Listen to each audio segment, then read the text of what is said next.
Presiden Joko Widodo mengungkapkan saat ini ada 19 negara yang sudah melakukan restriksi perdagangan. Hal ini disebabkan kondisi perekonomian dunia yang masih belum pulih. Jokowi mengatakan ekonomi global masih tumbuh lambat di kisaran 2,6 hingga 2,7%. Inflasi juga menghantui banyak negara dengan perkiraan 5,9%.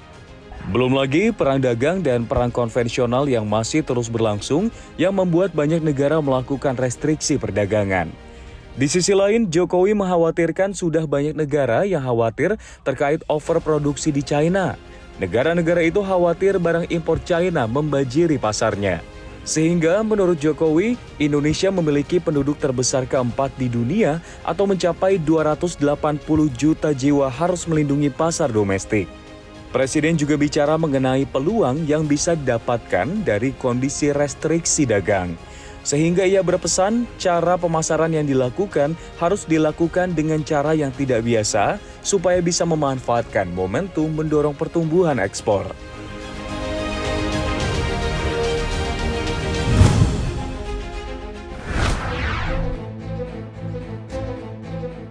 Menteri ESDM Bahlil Lahadalia mengungkapkan kondisi terkini terkait industri minyak Indonesia, terutama yang sangat berbeda apabila dibandingkan dengan situasi pada tahun 1997. Bahlil mengatakan pada periode tersebut, Indonesia mampu memproduksi sekitar 1,6 juta barel minyak per hari dan hanya mengkonsumsi sekitar 600 hingga 700 ribu barel untuk minyak perharinya. Hal ini memungkinkan Indonesia mengekspor sekitar 1 juta barel dan memberikan kontribusi signifikan terhadap pendapatan negara sebesar 40 hingga 50%. Namun pada tahun 2023 situasinya berubah drastis. Lifting minyak nasional terus menurun, sementara konsumsi dalam negeri terus mengalami kenaikan yang signifikan. Berdasarkan data dari Handbook of Energy and Economic Statistics of Indonesia 2024, produksi minyak pada tahun 2023 tercatat 605 ribu barel per hari atau 221 juta barel. Adapun ekspor minyak mentah tanah air ke beberapa negara tujuan pada tahun lalu mencapai 21,3 juta barel, sementara untuk impor tercatat sebesar 132,4 juta barel.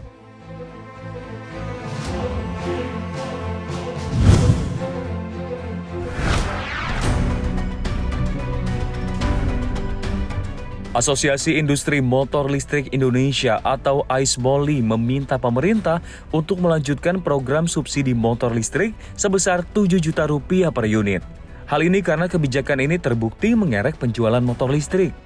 Wakil Ketua AISMOLI Wilson Theo mengatakan bahwa saat ini populasi motor listrik di Indonesia sebanyak 130 ribu unit.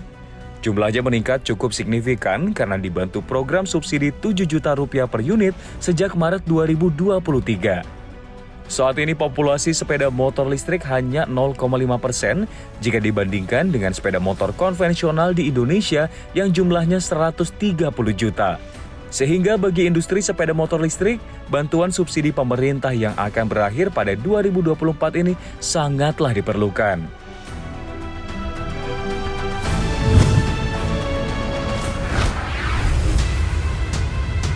Bank Indonesia memperkirakan indeks penjualan real atau IPR September 2024 mencapai 210,5 atau tumbuh 4,7% secara tahunan. IPR bulan September ini melambat jika dibandingkan bulan Agustus yang tumbuh 5,8%. Kepala Departemen Komunikasi Bank Indonesia Ramdan Denny Prakoso mengatakan, secara bulanan penjualan eceran diperkirakan terkontraksi 2,5% secara bulanan seiring dengan menurunnya permintaan masyarakat akibat berakhirnya program diskon yang diterapkan retailer pada event Hari Ulang Tahun Republik Indonesia. BI menambahkan kinerja penjualan eceran tersebut ditopang antara lain oleh kelompok bahan bakar kendaraan bermotor, suku cadang dan aksesori, serta subkelompok sandang.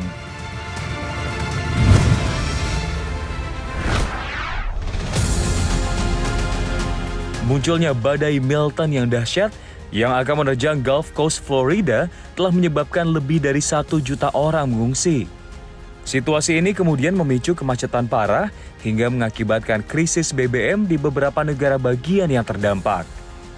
Milton merupakan badai kategori 5 dan menjadi salah satu badai Atlantik paling dahsyat yang pernah tercatat. Badai ini mengancam sebagian wilayah pantai barat Florida yang padat penduduk yang masih terguncang oleh badai Helen 2 minggu lalu. Kepala Ekonom Amerika Serikat di Oxford Economics Ryan Sweet mengatakan, sekitar 2,8% dari produk domestik bruto Amerika Serikat berada di jalur langsung Milton. Maskapai penerbangan, perusahaan energi, dan taman hiburan Universal Studios termasuk di antara perusahaan yang mulai menghentikan operasi mereka di Florida.